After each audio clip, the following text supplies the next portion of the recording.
নমস্কার বন্ধুরা, আজকে ঢ্যাঁড়সের একটা রেসিপি বানাবো। একটু অন্য রকমের, সর্ষে পোস্ত বাদ দিয়েও ঢ্যাঁড়স করা যায়, খুব ভালো লাগে। তাই ঢ্যাঁড়সগুলোকে আমি ঠিক এইভাবে কেটে নিয়েছি। এবার কড়ায় সর্ষের তেল দিয়ে খুব ভালোভাবে ঢ্যাঁড়সগুলোকে ভেজে নেব। দেখুন, কড়ায় খুব সামান্য সর্ষের তেল নিয়েছি এবং ভালো করে গরম করে নিয়েছি। এবার আমি ঢ্যাঁড়সগুলো দিয়ে দেব ভাজার জন্য। ঢ্যাঁড়সগুলো কড়ায় তুলে দিয়েছি। আমি কিন্তু এখন এর মধ্যে নুন হলুদ কিছুই দিচ্ছি না। এবার আমি চাপা দিয়ে দিচ্ছি, মিডিয়াম আঁচে কিছুক্ষণ ভাজবো। দেখুন, এই যে ঢ্যাঁড়সটা অনেকটাই ভাজা হয়ে গেছে, একটু ভাজা ভাজা হয়ে এসছে। এই সময় আমি নুনটা দেব, শুধু নুনই দিচ্ছি, হলুদ দিচ্ছি না। আবার একটু ভালো করে ভেজে নেব। ঢ্যাঁড়সটা আমার খুব সুন্দর করে ভাজা হয়ে গেছে, এবার নামিয়ে নিচ্ছি। এদিকে একটি চপারের মধ্যে আমি বড় সাইজের একটি পেঁয়াজ আর একটি টমেটো চপ করে নিচ্ছি। পেঁয়াজ আর টমেটো আমার চপ করা হয়ে গেছে। এবার কড়াইতে আবার সরষের তেল একটু দিয়ে দিচ্ছি। তেলটা গরম হয়ে গেছে। চপ করে রাখা পেঁয়াজ আর টমেটোটা এর মধ্যে দিয়ে ভালো করে ভেজে নিতে হবে। কড়াইতে আমার পেঁয়াজ আর টমেটোটা ভাজা হচ্ছে, আর এদিকে আমি একটা মশলা তৈরি করে নিয়েছি 1/2 চামচ জিরে, 1/2 চামচ ধনে, আর পরিমাণ মতো হলুদ, লঙ্কা গুঁড়ো, কাশ্মীরি লঙ্কার গুঁড়ো আর সামান্য চিনি।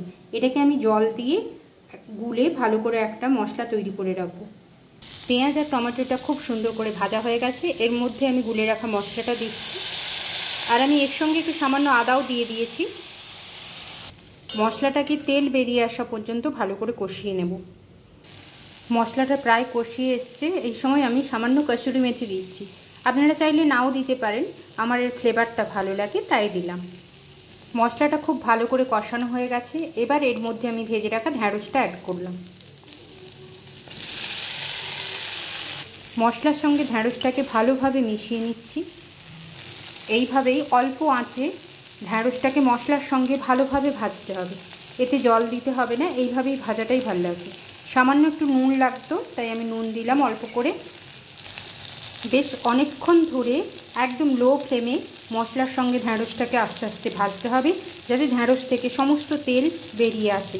আর ঠিক নামানোর আগে, কিছুক্ষণ আগে, এই দেখুন আমি একটু চাট মশলা দিয়ে দিয়েছি। চাট মশলা দিয়ে দেবেন, টেস্টটা খুব ভালো লাগবে। এই দেখুন কি সুন্দরভাবে কড়াই থেকে ছেড়ে ছেড়ে আসছে।